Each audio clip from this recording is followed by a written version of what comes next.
what's up, everybody? Welcome into episode 7 of the Fantasy Facts podcast. We're back after a little bit of an extended absence. Didn't do any episodes last week. Last week.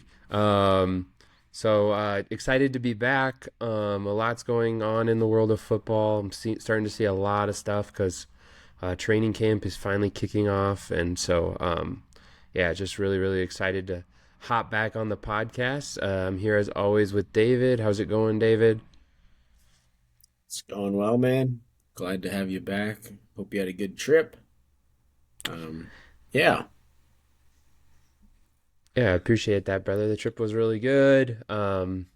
Excited to be back, but also a little sad to be back as always. That's how it goes with vacation sometimes. It feels like it's never long enough. But football is a good consolation prize. Seeing my beautiful face probably makes it a little easier to probably miss Oh, that. yeah. I mean, that goes without saying. But I missed it. I missed it for sure. All right, let's hop into this thing. No, you got to sit in the awkwardness you created. Just kidding. As always, guys, episodes are dropping over on Spotify, YouTube, and Apple Podcasts, the Fantasy Facts podcast. We're on X at the Fantasy Facts, and we're on TikTok and Instagram, fantasy.facts. As always, facts is spelled F-A-X. Last week of divisional breakdowns on the Fantasy Facts podcast this week. We've got one coming out in this episode, and then episode 8 will be covering the last division in the NFC.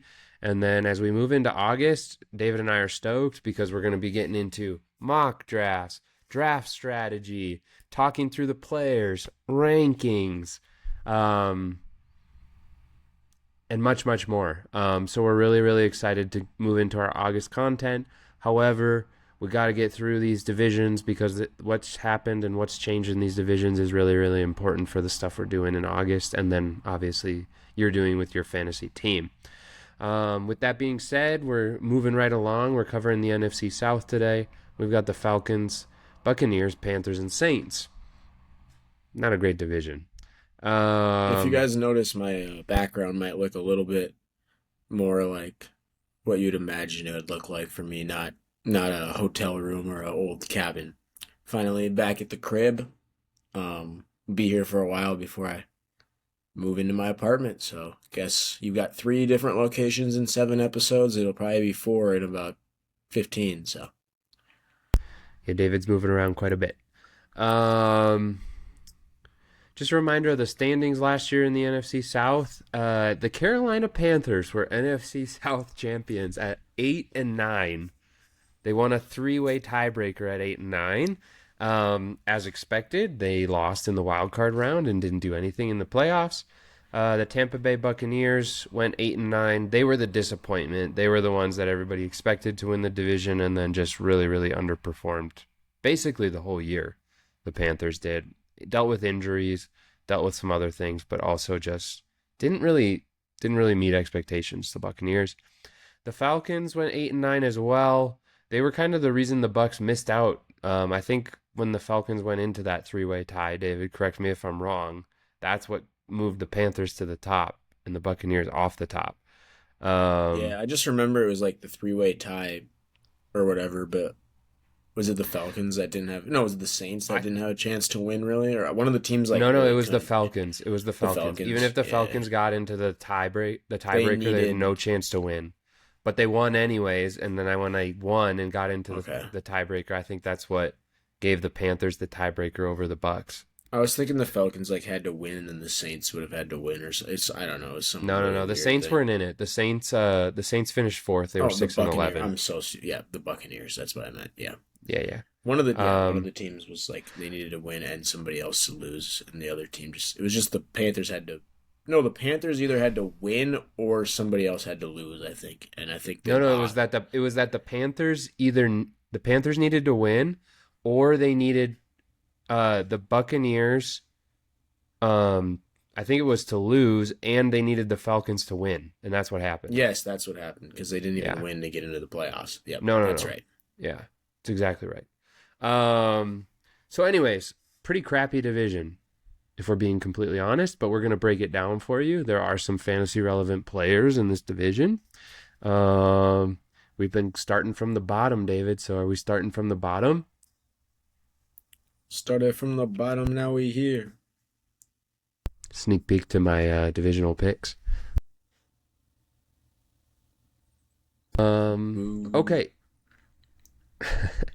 Let's talk about the fourth place New Orleans Saints. This is actually the most exciting team to talk about in the division anyways, right? No changes in the coaching staff, stayed the same from last year. I don't think that's a surprise. The Saints were expected to be bad. I think, if anything, maybe they overperformed their expectations a little bit. They looked competitive in a lot of games. And I don't think anybody really expected them to be challenging for the division anyways. Outgoing fantasy contributors, not much to speak of, but Foster Moreau and Taysom Hill are gone from the tight end / quarterback / punt returner / kick returner / running back position. I think I hit all his positions. I didn't say wide receiver. I didn't say wide receiver. How did I miss wide receiver? Anyways, emergency quarterback / As a neutral, I'm so stoked that he is gone. And he hasn't signed with anybody else. I checked it this morning. I think he's done in the NFL, thank goodness. That gadget crap was so dumb. It's just killed their drives. It killed their momentum. And they paid him so much money to do it. You know who it killed? It was Alvin Kamara, like multiple years. Yeah. And then there was the whole fantasy debacle where he was starting at quarterback, but you could start him at tight end, and just like Guess all you sorts did that. Yeah, it's just Taysom Hill. Dave was not happy about that when I did that. Oh, I remember that. Picked him up.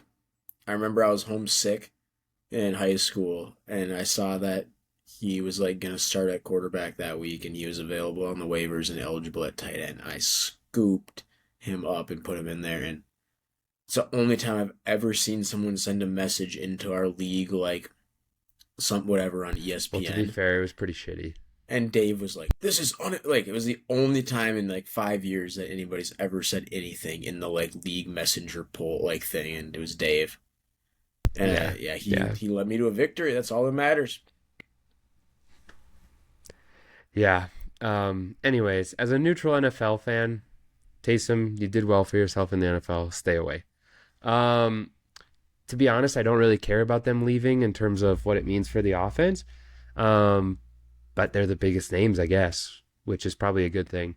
The incomings are much more interesting. They signed Travis Etienne Jr., the running back from the Jaguars, in free agency. They signed Noah Fant at the tight end position. Sure, he prefers to go by Travis Etienne Jr. Yeah, I'm going to call him what his name is. Absolutely disrespectful. Yeah, his name's French. It's how you pronounce it. Like, it is what it is, bro. The one I'm really, really excited to talk about is Jordan Tyson, the wide receiver out of Arizona State that was drafted in the first round.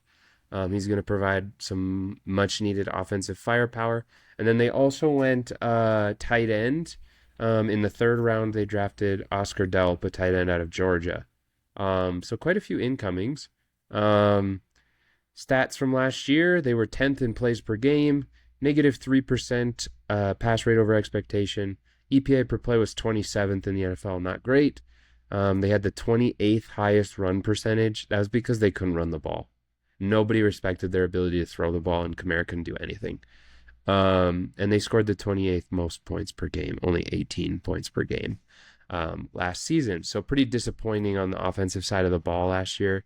I don't really think that was a surprise, though, that we went into the season with Spencer Rattler as the quarterback. So what do you expect when you got Spencer Rattail back there? Anything you want to start with, David? I think the thing I want to talk about the most might be a little bit surprising to you, but the first thing I would say what you want. Is I think me and Drew both do owe an apology to Tyler Shuck. He might not have been awesome. I never make mistakes. Let's move on. He might not have been awesome last year, but we gave him a really hard time. And kudos to him I because believe the good quote for him. I believe my quote was, even if you need a quarterback, don't draft him. Almost. It was, even if you need someone to start, don't start him, I think. But, Oh wow, that sounds less bad. I'll take that. or even if you need some, I don't know. Even, I don't know what you said, but it was hilarious. Anyways, we It do never happened. apologize to Tyler. Let's move Yep, on. we do Nope, nope, apologize to nope. Tyler Never Shuck. happened. Let's move on. We do apologize to Tyler Shuck, and we're happy for you. Hopefully you can improve even more and prove everybody wrong, I guess. Anyways, yeah. I think it's going to be interesting to see how the Saints perform. Obviously, upgraded offensive weapons, and then big upgrade at running back. No disrespect to Kamara. I think we've seen that he is kind of past his prime. He still flashes as a pass catcher, but honestly has never been a great rusher in the NFL. If you look, I almost want to say I don't think he's ever had 1,000-yard rushing season. Yeah, I don't know for sure on that, but it obviously makes it so that Kamara can just kind of play sporadically and give them a little juice at times.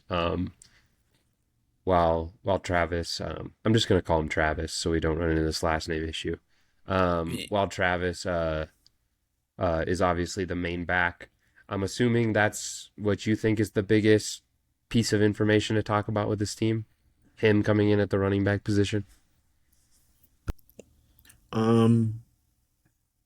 Yes, but yeah, I did verify Alvin Kamara has never had 1,000-yard rushing season, many all-purpose yard seasons, which just proves he's a pass catcher. Yeah, but just looking at the Saints, I think I think Jordan Tyson is probably the biggest change overall because instead of just having Chris Olave and nothing, you have two competent wide receivers. And Chris Olave was secretly great last year. He was really good. Tyler Shuck elevated his play, so that's something to keep an eye on this year. His ADP is pretty high, but with Tyler Shuck, he was pretty good. So if he has that target share, which, like I just said, Jordan Tyson's there now, so that's probably going to cut into that. But that also could benefit him because it could free him up further down the field, whereas last year they could kind of double him, and he is a deep threat. He's a quick guy. We've seen it many times in the NFL, him catching the ball deep. Unfortunately, half the time he ends up concussed. But that's just how it goes, I guess. I don't know how or why I've seen so many clips of him just getting obliterated, but well, because Derek Carr's a well-known hospital ball thrower.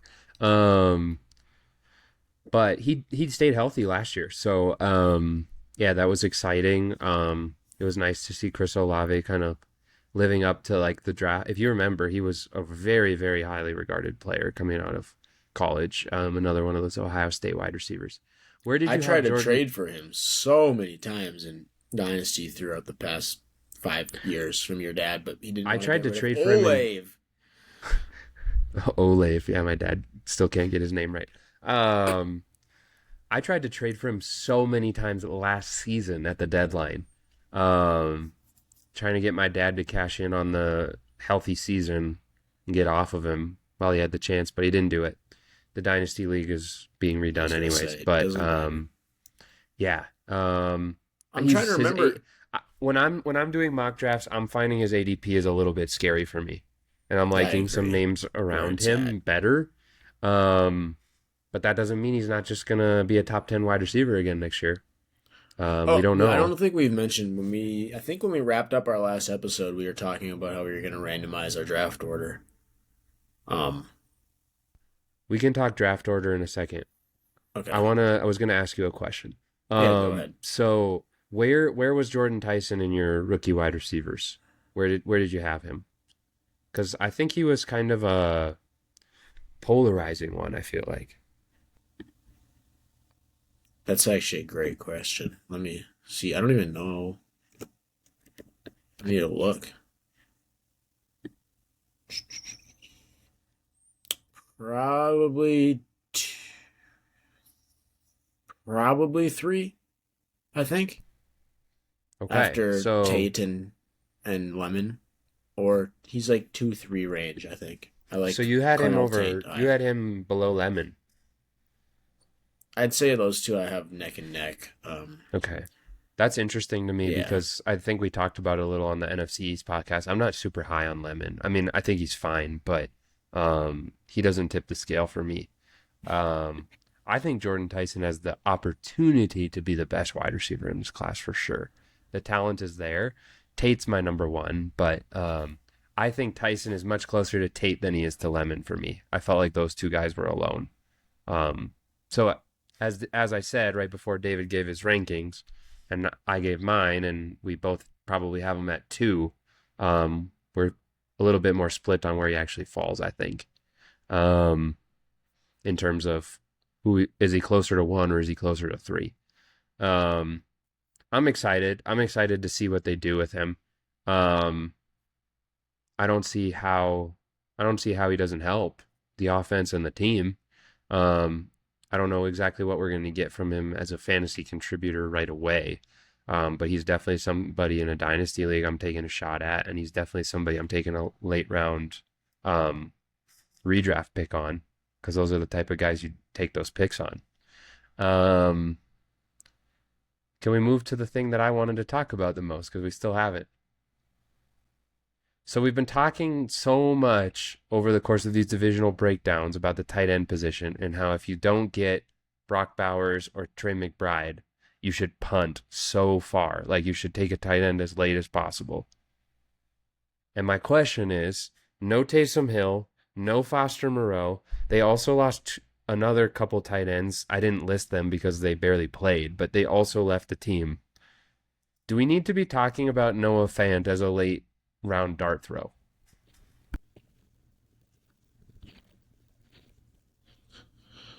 Yeah, it's a good question. Honestly, probably, and it's something that I honestly have overlooked myself. He's really the only good tight end there. It really And popped up when I was doing the background for this episode. He's a solid tight end. I mean, he's not elite, but like Drew said, if I think we would both agree, if you're not getting McBride, I even am not 100% sold on Bowers this season. Me either. But I'm saying, like, simply for the reasoning, somebody's going to draft him early. Somebody's going to have conviction about drafting him early. So the point is, right, like, if you don't have one of those two guys, regardless about how you feel about Bowers. Yes. I was just going to say with Bowers, I miss saying this on the episode.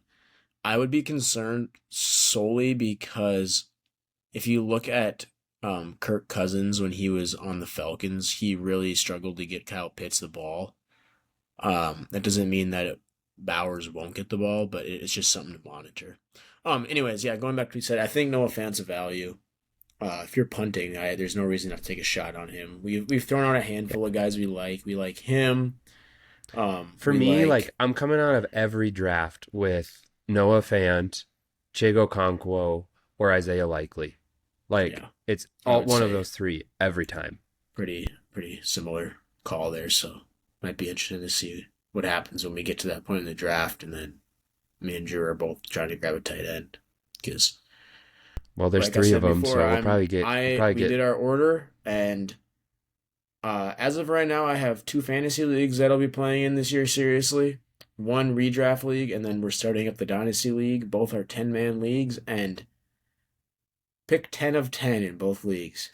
Lucky freaking little football race guys. Both times we did it on there, it gave me the 10 pick. So yeah, David's pretty fired up. McBride in redraft. There's no shot. He's just not going to be there. I'm not taking him at the 1-2 turn. So yeah. Thankfully, I've got a little more variety this year. I've got the 3 pick in our league of record. In my other redraft league, we talked about on some previous episodes about which pick I was going to take because I got the opportunity to take my pick. And I actually didn't take any of the picks we talked about on the episode. I'm rocking with David at the 10 slot. I decided I wanted to control the turn more than I wanted to have the 2 pick. You want to be me so bad.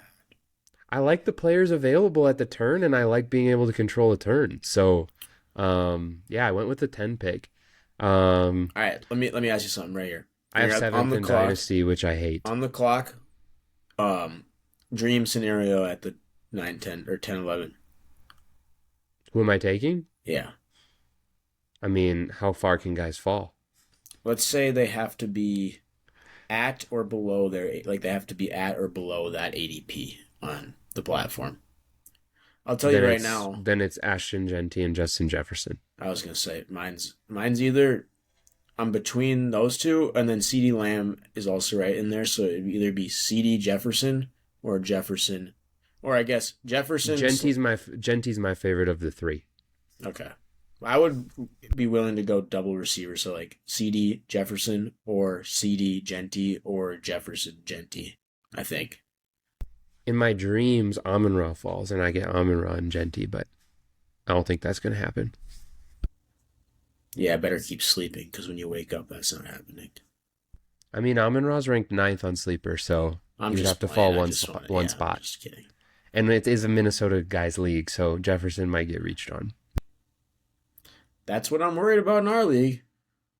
If you're watching this in our thing, stay the freak away from him, bro. I've never gotten him ever because people take him way too early. I've never had Justin Jefferson. Guys, Kyler Murray's going to be terrible. You want nothing to do with Justin Jefferson, only if you're in my league. Yeah. It'll be interesting. It'll be fun. Yeah, I don't know where I'm picking in keeper league yet, but I've got the 3 pick and the 10 pick in my 2 redraft leagues, and I'm rocking 7 in the Dynasty League. Not stoked about the 7 pick in Dynasty. I was just looking at that today, and it's pretty rough in the streets at the 7 hole. You're 7 in Dynasty? Yeah. Yeah. Not loving by it the at way, all. if you haven't watched the NFC North episode, go check that out. And if you're in my fantasy league, don't check that out. Just putting that out there. It's not good enough for you guys. Only the public. I wonder if David wants Justin Jefferson. So overall, I'd say our opinion of the Saints is that they'll improve this year, and we're excited to see how Jordan Tyson contributes to the offense. And Noah Fant's a dart throw we didn't think about mentioning until we started doing a little research. Is that fair summarization? Okay, should we talk about the Falcons?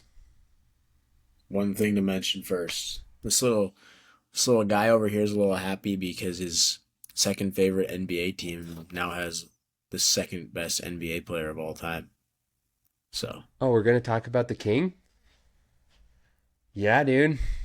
It's going to be fun times in Philly. I'm stoked, but we'll see how it goes. It's a lot of ball-dominant guys. A lot of guys who want to be number one. I can see it go terribly. I'm not going to lie. Like, they'll either be awesome or just, like, no team chemistry and, like, people are going to get hurt. And people are definitely going to get hurt. It's about being healthy for the playoffs. Over, under, half games played for Joel Embiid.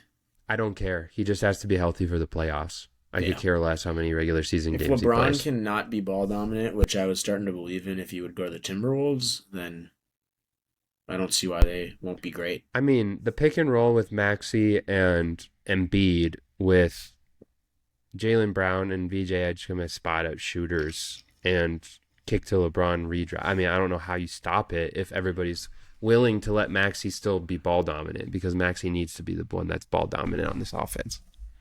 He creates everything. Yeah. Anyways, don't want to get too far down the NBA rabbit hole. Just had to plug your squad. Like, yeah, it's exciting times. I mean, to be honest, I wanted him to come to Minnesota more, but LeBron James plays for a team that I care about, so that's fun. You know, not many people can say that. David's trying to talk up Michael Jordan over there. Yes, sir. Whatever. Do you disagree? I mean, MJ is the GOAT. LeBron is the second best. I think LeBron James is the best basketball player to ever play basketball. I think that Michael Jordan obviously has a better track record of success. Either one's giving you buckets. So either one is giving every single person on planet Earth buckets. No, LeBron can't handle this 5'9" frame right here. LeBron James is a Philadelphia 76er is the moral of the story, and it's going to be fun, and I'm excited. I may actually watch a little bit of NBA basketball pre-playoffs. I'm gonna be Also, watching. David, I can tell you're out of practice, but when you're not talking, mute the mic, dog. Bro, I've been trying, dude. It's you go to Portugal and I forget how to do this. Type. Rather shut your mouth. Anyways, let's talk Falcons.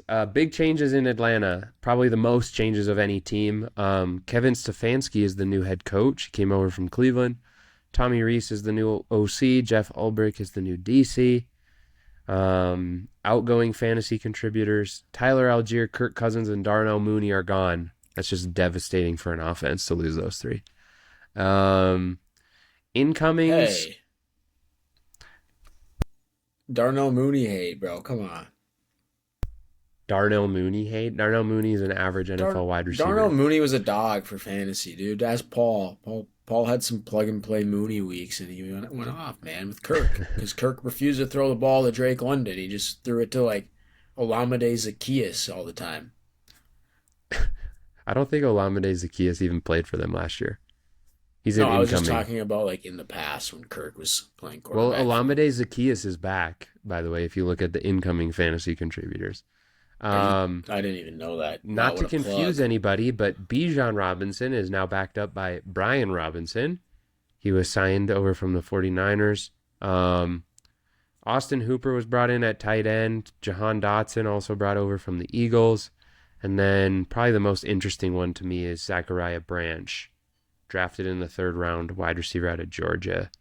David, remember when I Drew has a man crush on Zachariah Branch to Zachariah when we had Branch a college football dynasty when he was at USC, and he'd be on the phone playing and just like, there's another deep ball to Zachariah Branch. He was in the Heisman running because he would catch like 4 touchdowns for. He wasn't in the Heisman running. He won the Heisman. No, he lost to my guy. I remember it. Really? Because I had it was still the year that I had Cade Klubnik, I think, and I won the Heisman with him. He didn't deserve it. Zachariah Branch was incredible.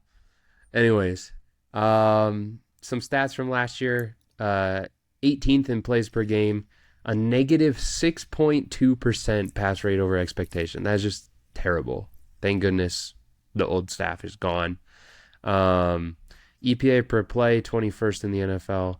They ran the ball at the 10th highest clip, and they scored 20.8 points per game, which was only 23rd best in the NFL. A lot of stuff going on with the Falcons, David. Oh, I didn't even mention Tua. Tua was also signed by the Falcons. So he's in that quarterback room. That's probably one of the biggest things to talk about. I don't know how I missed him. There it is, because I didn't type his last name. It's just 3 little letters, Tua. I guess my first question to you is, how do you feel about Stefanski as the head coach? Yeah, I mean, I don't have a problem with it. As we're talking, I'm realizing he gets efficient offenses, right? Like, yeah, he did very well on the Vikings. I'm realizing I have been muting my mic, but it's doing that jacked up thing where it's going through my computer, so that's why you can hear me when I think I'm muted. So hopefully my audio is okay. Anyways, yeah, I think he's fine. Obviously, a former Vikings with the Vikings, did well there, and then he had good years with the Browns. So I don't mind the hire. Yeah, I think it's a good hire. Who do you think is going to start at quarterback? Honestly, I'm team Tua. I think a lot of people are with Penix, but it'll be interesting to see, I suppose. I really don't know who has the upper hand. I do think Tua is the better quarterback, so I feel like he probably would be better for their offense. I think if Tua's playing, I think they'll have a solid season. If Penix is playing, I could see him be kind of bottom feeders. Yeah, so my question, I guess, which you maybe partially answered in your response, is, does who's playing quarterback drastically change your opinion of Drake London, Bijan Robinson? I think those are about the Kyle Pitts. Those are probably the 3 fantasy relevant players from this team. Bijan, no. Drake London will be better with Tua. And Pitts, I don't love really in general. So either one, That I'm not wasn't the super in. question. Does it impact Pitts? I don't know. It's really hard to say. I don't think he was great with Penix, and we don't know what he'll be with Tua. Tua's more accurate. Tua, I don't know his rates of throwing to the tight end, but you haven't seen a ton of tight end relevancy in Miami as far as fantasy. They haven't had any good ones, to be fair. They had Darren Um, Waller. I am the walrus. Choo. Um, but yeah, I think I'm a little bit different on day. I don't think Tua's some way better player than Penix. I don't think either's very good, to be honest. Um, to be honest, I've thought about it more and more, and Bijan kind of worries me a little bit. Like, I mean, he's going to be good for fantasy. Like, of course, he's an amazing running back, and he's a fantastic player. He's going to get his fantasy points, and he's going to have weeks where he scores 30 points and whatever. But like, I just worry about this offense being able to sustain drives and him to have any touchdown upside. Um, which you have to score touchdowns frequently if you want to finish as the number one or number two running back in fantasy, which is where he's being drafted. Not saying don't take Bijan. If you have convictions about Bijan, take him. But like, I'm so much more into Gibbs than Bijan. I've realized like it's not really particularly close for me. Yeah, I'm also very much team Gibbs, and I've said it before. Um, I think he's a lot safer, I might higher take Puka and ceiling. Chase above Bijan. I would take Puka, not Chase. I think Bijan's my three. David and I have disagreed, or not disagreed, but we've talked through about this a little bit. The more and more I look, David, the more and more I like Chase better than I like Puka. Fair enough. But they're both great. I don't think you can go wrong with either one. I have a feeling that's the decision I'm going to be staring down the barrel of at 3 in our redraft league. So we'll see. If I'm staring at Bijan and one of the other one of those two wide receivers, I think I might go with the wide receiver. I don't know if I can pull the trigger on Bijan, which is crazy to say. I would pull it if I had the 4 pick. I don't know about the 3 pick. I need to weigh that up a little bit more, but um, I really like my when I'm doing mock drafts and stuff. I really like how my team turns out when I go wide receiver first. So we'll see. But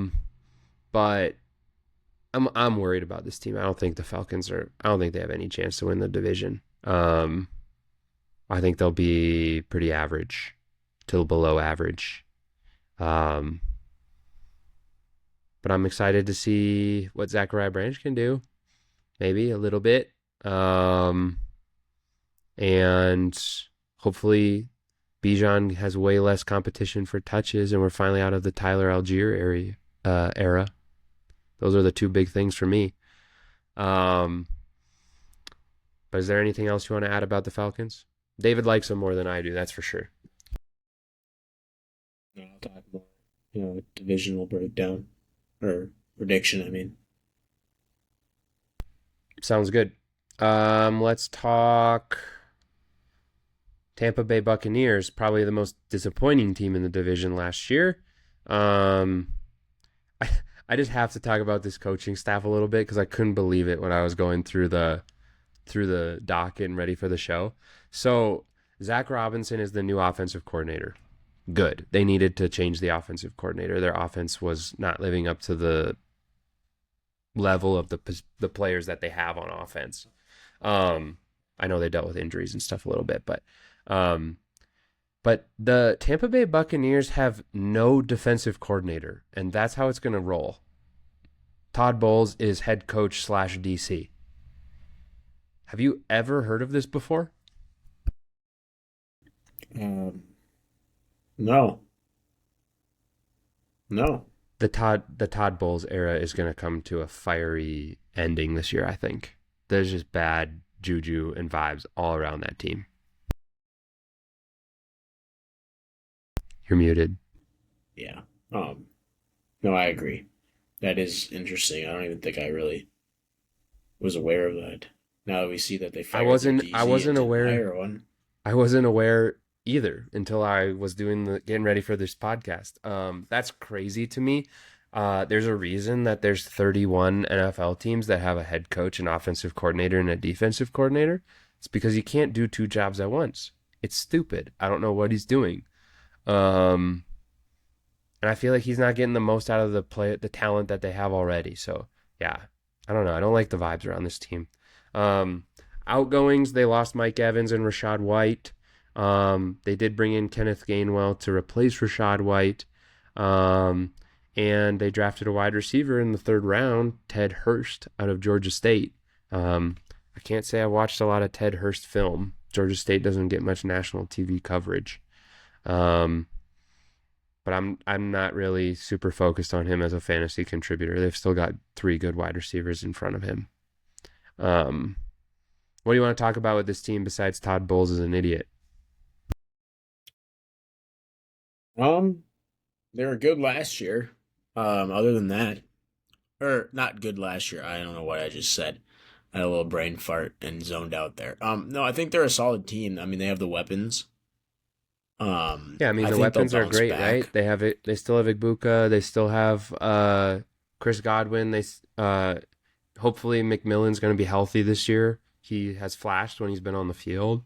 Yeah, and then the one thing we didn't mention was that Vita Vea did just request a trade. So yeah, that's all included in the bad vibes and juju around there, and they're struggling to come to a extension with Baker as well. He'll sign. I just saw something today that he's probably going to play out the last year of his contract. Yeah, but he's not. ESPN was on in the gym.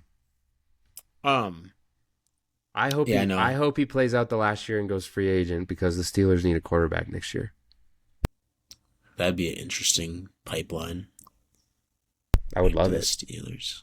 Dude, Baker, come on. Baker just immortalizes, or like he is a Pittsburgh Steeler. Like the toughness, the grittiness, the like playing bigger than you are. Like he's a Pittsburgh Steeler. Like it just makes sense. I don't know how you can be a Steelers fan and a Sixers fan and a Pirate. Like you're a Philly and a Pittsburgh fan at the same time. There's no NBA team in Pittsburgh. I know, but like, so are you gonna be an Eagles fan too, or what? No, because there's an NFL team in Pittsburgh. Same city. It's Aren't not you confusing. more of a Flyers guy than a Penguins guy? I don't care about either. Yeah, but you don't like the Penguins, right? I don't care about either. Dude, my audio's coming through my computer. That's awesome. Okay, yeah. Anyways, I don't really have a lot to say. I think the Bucs will be solid. That does concern me now that we're talking about the defensive coordinator situation. And the trade request, and they can't get an extension with their quarterback. Yeah, I'm gonna. And what's up with Bucky Irving? Is this guy gonna play football, or you gotta mute when you type, David? I'm struggling with that. I think should be somewhat healthy. We'll see, I guess. He's getting that was very good insight from David. He's getting drafted too high with Gainwell, right?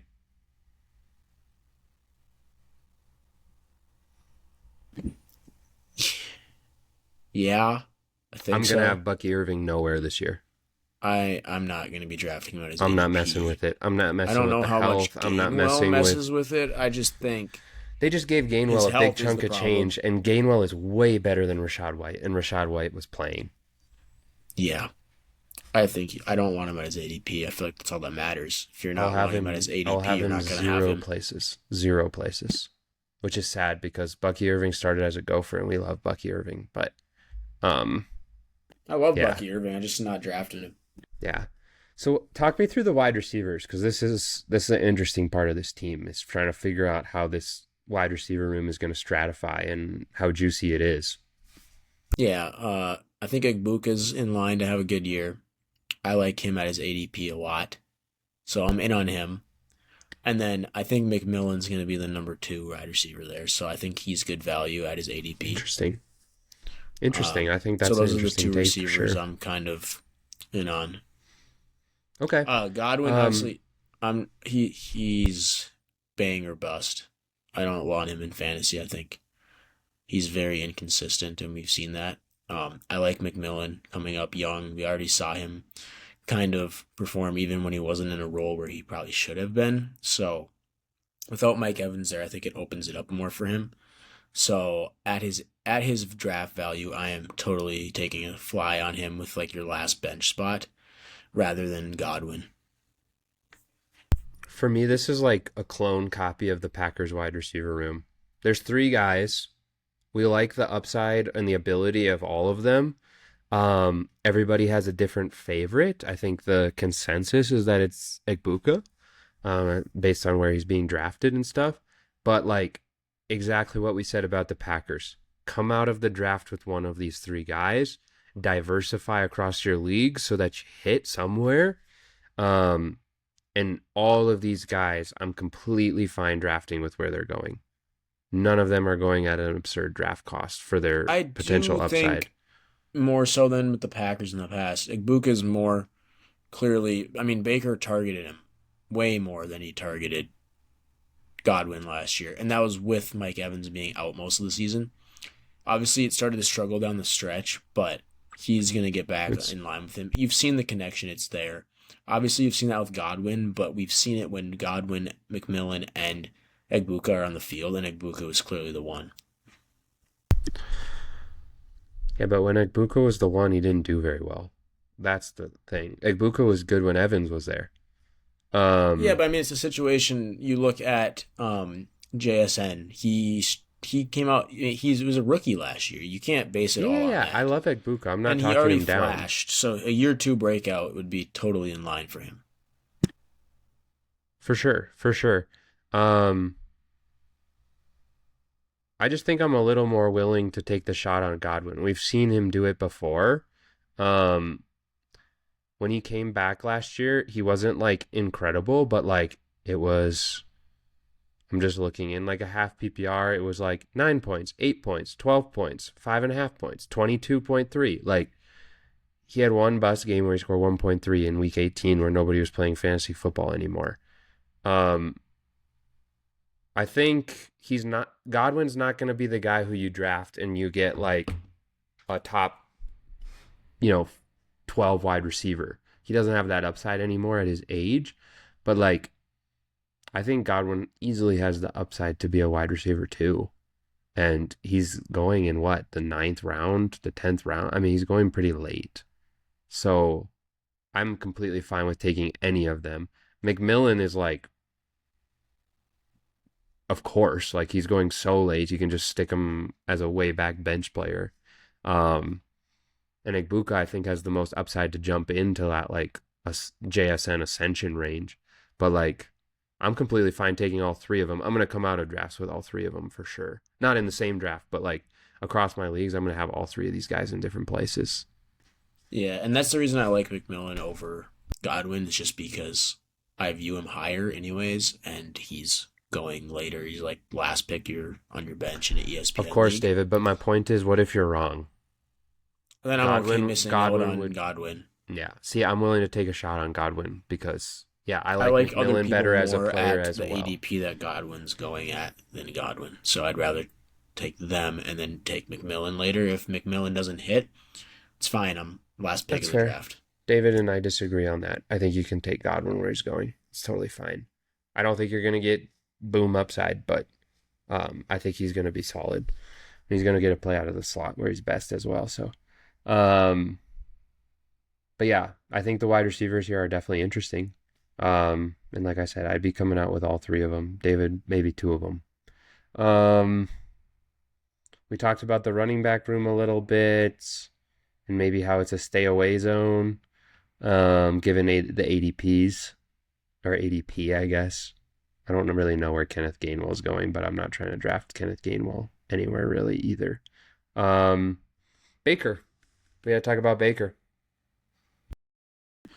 Yeah, last year we saw the regression that people worried about with the touchdown percentage. We talked about that a lot. He's a tough guy.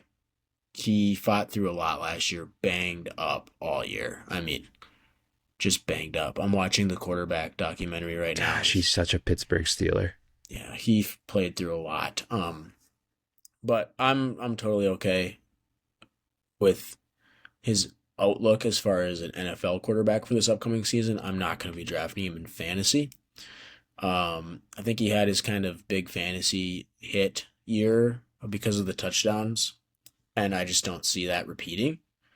That doesn't mean I don't like Baker Mayfield as a quarterback in the NFL. I think he's very average, if not kind of in that average range. Like me and Drew talked about, very strong arm, actually. We discussed that quite thoroughly in an episode a while ago. And he's a good, solid quarterback. Just for reference, I will pull up my rankings. Fantasy-wise, I do have him at quarterback 21 this year, so not going to be on my fantasy radar. But there are quarterbacks above him on those rankings that I don't think are better NFL quarterbacks. Example, Malik Willis. Even I'd say I like him better than Jordan Love. Anyways, yeah. Fair enough. Yeah, I think that's a pretty fair take. I don't really have much to add. Realized I didn't give the stats on the Bucs last year. So they were 13th in plays per game, negative 3.5% pass rate over expectation, 20th in EPA per play, 16th highest rush rate in the NFL. They averaged 22.4 points per game, which was 18th in the NFL. Yeah, I'm very, very curious about the Bucs with the vibes, with how things are going. No Mike Evans, right? Like Mike Evans have been there for a long time, and that's a big change. But they have a very easy schedule. They're the most talented team in the division still. So I could definitely see them still win it, but I don't think they're Super Bowl contenders or anything. Is that a fair assessment? Seems fair to me. Take it up with the Bucs fans, I suppose. I hope the Bucs fans realize that it's what they are, you know? We like the Bucs. We like Baker. We like Ibuka. We like Bucky Irving. We like all the guys. They're all great. We even love Mike Evans, even though he's gone. You know who doesn't like Baker Mayfield? Odell Beckham's dad. Remember when he was tweeting because he wouldn't throw him the ball? Gosh. Yeah. Baker Mayfield must be a terrible guy because Odell Beckham's dad doesn't really like him. Yeah, that's your barometer right there. OBJ's dad. Should we talk about the Carolina Panthers, even though I really don't want to? I feel like I've talked about the Panthers a lot for some reason already in these other episodes because we broke down quite a bit about Tet because we were talking about him in comparison to like Carnell Tate. And then because of that, I think we talked about Bryce Young a decent amount. So, yeah, don't draft Bryce Young anywhere. No, he's not on. No, he's just no. Let me just reiterate one more time for the people in the back. No Bryce Young. No. No changes at the coaching staff. I guess you don't change a coaching staff that won a division title, even if it has a big old asterisk because you were terrible. Biggest outgoing contributor, I guess, is Rico Dowdle. I mean, he was good when he played. Incomings, John Mechie III. Woot woot. They did draft a wide receiver in round 3 out of Tennessee, Chris Brazell II. I actually like him. I liked him a lot at Tennessee. He's freaking fast. So I actually think he's interesting to watch because I feel like for a while since DJ Moore left, they were starving for a wide receiver 1. I think they have a wide receiver 1 now in Tet, if you can call him a wide receiver 1. He's definitely the best wide receiver they have. And then last year, with Tet as the wide receiver 1, they were crying and dying for a wide receiver 2. And Jalen Coker couldn't do it. Country Boy couldn't do it. Xavier Legette is Country Boy for anybody who doesn't know. So yeah, they were screaming for a wide receiver 2, and Brazell can run, and I like his tape at Tennessee, so I'm curious about him at least. I want to see how it goes. Tell me if this sounds like division winning statistics. 24th in plays per game, a negative 6.1% pass rate over expectation, 26th best EPA per play, 13th highest rush rate in the NFL, averaged 19 points per game, which was 27th in the NFL. As a division champion.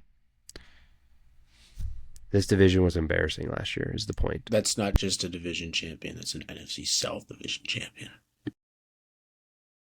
Pretty sure those are not mutually exclusive. But what do you want to talk about with the Panthers, David? Tet is going to be the wide receiver 1. He's going to get a lot of volume. I don't think he's going to do that much with it because it's coming from Bryce Young, and he's going to be hyper-focused on by the opposing defenses. I think Tet might do exactly what he did last year if he stays healthy. I think he might nickel and dime his way to a wide receiver 2 season. I am not interested in drafting him. I want to draft guys with upside. I'm not trying to draft safe wide receiver 2s. Fan in general, out on him in fantasy at his ADP. He's not worth it. He's one of the most overvalued receivers right now. Bryce Young out. Any other receiver out. Chuba Hubbard. He's not going super high. I think we need to talk about Chuba because Rico Dowdle's gone. Jordan Brooks, we'll see. The guy hasn't really been able to ever show what he has, and I think it's going to be hard for him to have anything, to be honest, with the injuries he's gone through. Saying that I do want to show I am in on Jonathan Brooks. Yes. He's going being in on a Carolina Panther is a wild take. It's Christian McCaffrey. He was all talent. He's been banged up. There's really no reason he hasn't been banged up. He's had major catastrophic injuries. That's very different. Yeah. So draft him at the end of your draft because there's no reason not to. I'm not saying don't throw him on your bench at the end of drafts, but he's the only Carolina Panther at ADP that I'm happy about. I mean, Chuba Hubbard, I will take him at ADP if you're RB needy there, but I'm not excited about it. If you go zero RB strat and you take 3 wide receivers with your first 3 picks, getting Chuba Hubbard as your RB 2 or 3 late is not a bad strategy. Well, see, like Jonathan Brooks, I'm excited about because when I take somebody at the end of the draft that I see a path to having a chance to be fantasy relevant, that's what I'm excited about. So he's the type of guy I want to take at the end of the draft. Yeah, there's a lot of guys at the end of the draft I'm more excited about than him. But throw him on your bench. Again, I don't have a problem throwing him on my bench. I probably will in a few leagues. If you draft Chuba, definitely draft him late, right? Cover your base there. This team's not fun to talk about is the moral of the story. I don't think I would... Again, Jonathan Brooks, throw him on the end of your bench. Especially if you're very excited about him. Even if you're not, throw him on there because there is the potential to playing time. Call him a shot. Jonathan Brooks will be an RB2 in fantasy by the end of the season. I hope you're right. But I don't think you will be. Otherwise, don't draft a Carolina Panther? ? Yeah, I mean, you're talking to the person I've called the Carolina Panthers running back room pretty solidly for about 3 years in a row, and it's played out about how I said last year. I said Rico Dowdle was going to have more of a role. We went back and forth on it.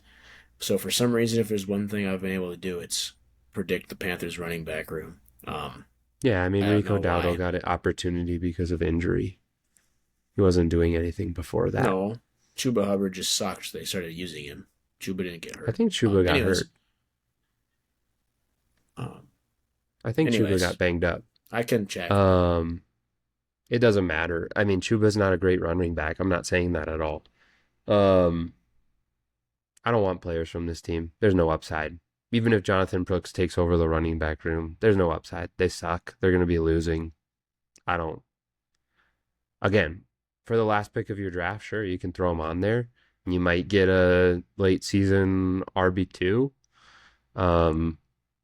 But you're going to have to hold him for a long time and through a lot of bye weeks, I think, to reap that reward. So, yeah, I'm not excited about anybody on this team, to be honest.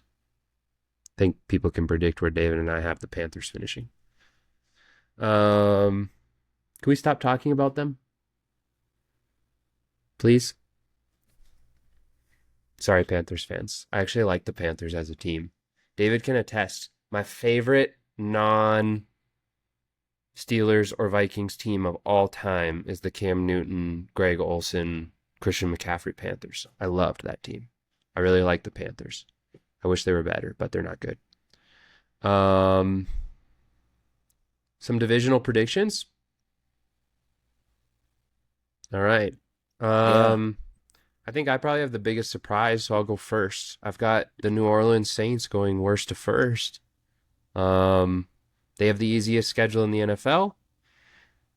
I was totally right about Tyler Shuck, and he looks pretty solid.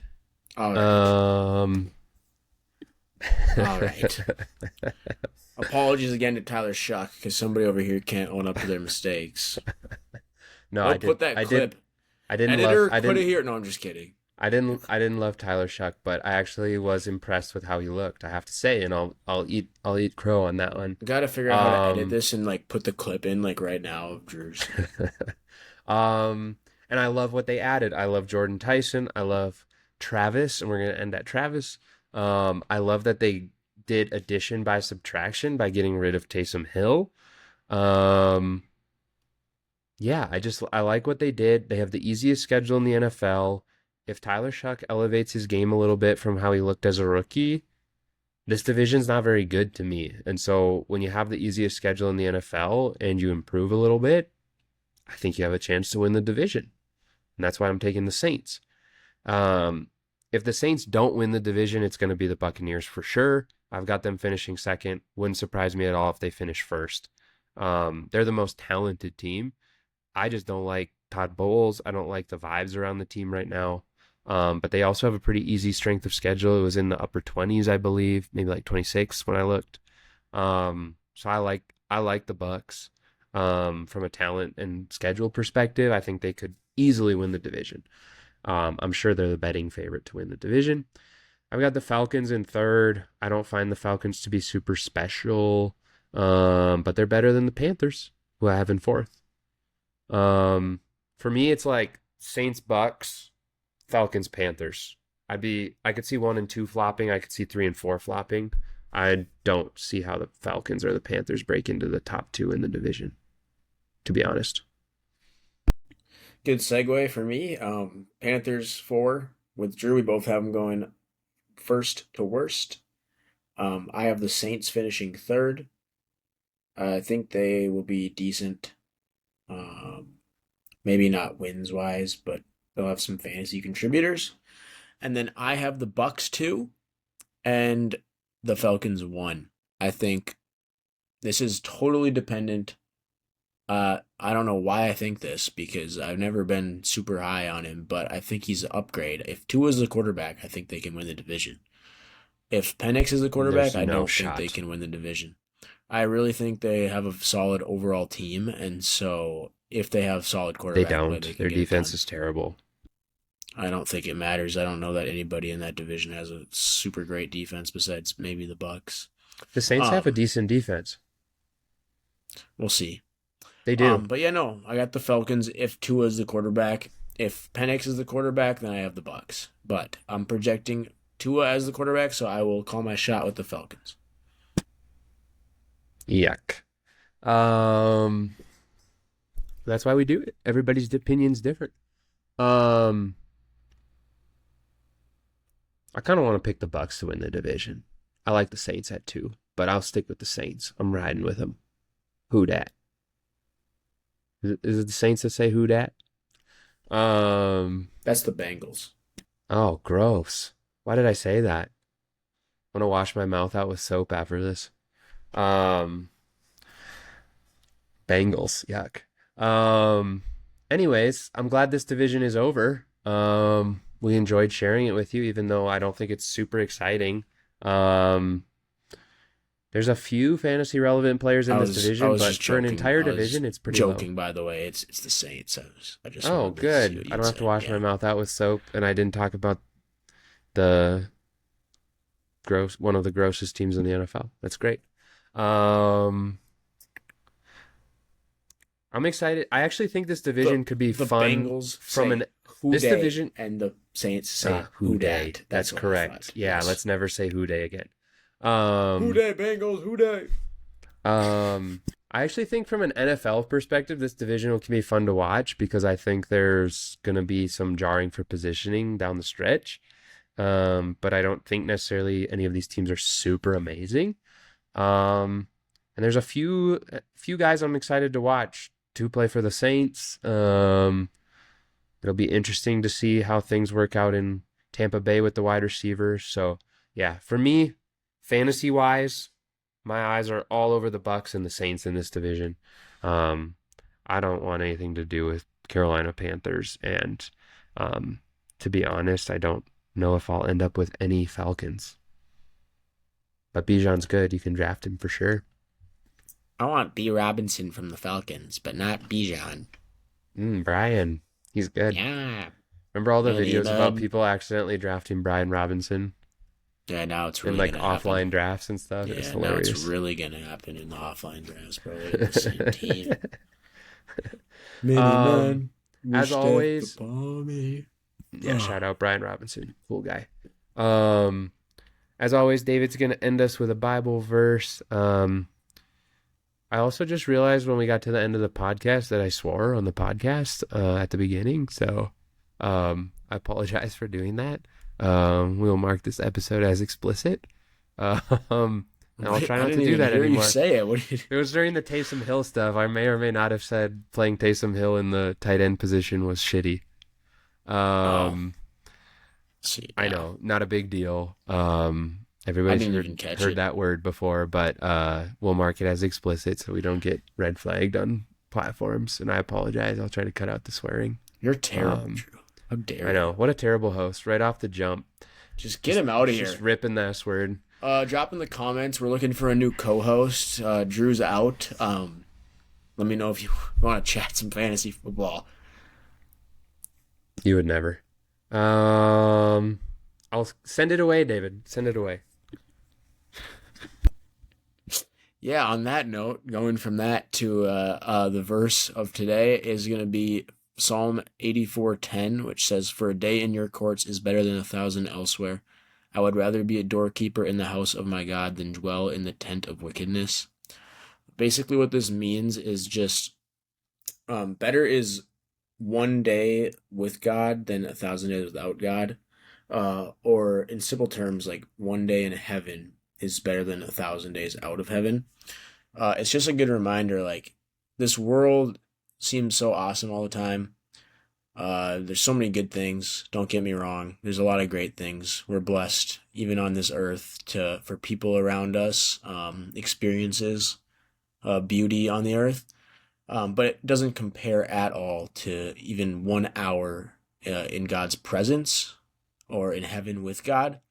It's just a level that we really can't understand.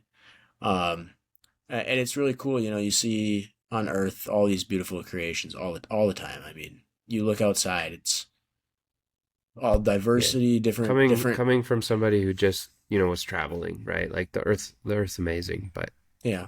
Sometimes when I'm just around, you just stop and say, like, wow, like, this is so beautiful. And again, it just doesn't compare to what we'll experience in heaven. And just let alone what we see, just the sheer experience to be in the presence of God there, it's going to be something that you can't even understand or explain.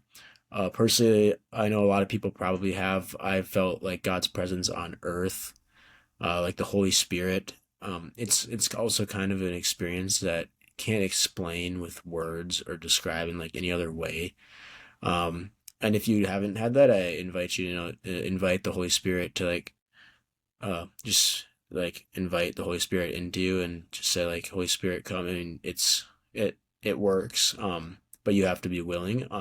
But anyways, yeah. So the verse, like I said, says better is like 1,000 days in the house of the Lord. There's a Christian song that's based on that psalm that I heard growing up a lot that says specifically that first part, the better is one day in your house, like, type of thing. So yeah, just a good reminder that no matter what's going on in the world, how great the world seems, it doesn't compare. And so we need to always keep our eyes fixed on Jesus, because I also saw, don't mean a Debbie Downer, but I saw a quote that said, you could spend 1,000 or 100,000 years in hell and you still wouldn't be a single second closer to the end of it.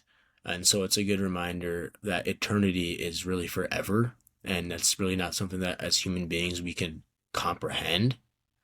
But that time will be the most amazing thing you can experience, and that nothing on earth compares. We get little glimpses of it with the beauty on the earth, but just keep your mind focused on that as you go through the week, and keep your eyes focused and God on your heart. And I hope you guys all have a great week, and we love you, and thanks for listening. Amen. Thank you, David.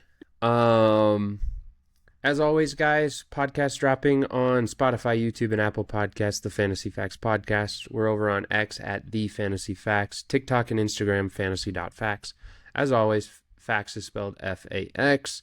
We've got one more division to cover. We're going to cover it with you on Friday. It's a much more exciting division. It's the NFC West. There's a lot of good teams out there, plus the Cardinals. Sorry, I had to. We like the Arizona Cardinals, though. And I actually do want to talk about them because they do have some players to work through and talk about. So the whole division is going to be exciting. Running backs. Yes. The whole division is going to be interesting to talk about. Really looking forward to that one. And then as we move into August, we'll be jumping into some real fantasy football, drafting, mocking, strategies, rankings, ride or dies, all sorts of good stuff. So, really looking forward to what's to come here. And, yeah, fantasy football is right around the corner. Can't wait. If David doesn't have anything to add, I will sign us off. Anything to add, David? Nope. David's giving the salute. So we're going to sign off. Thanks for listening, everybody. We'll see you on episode number 8. And please continue to engage with us on socials. We love hearing from you. Peace out, y'all.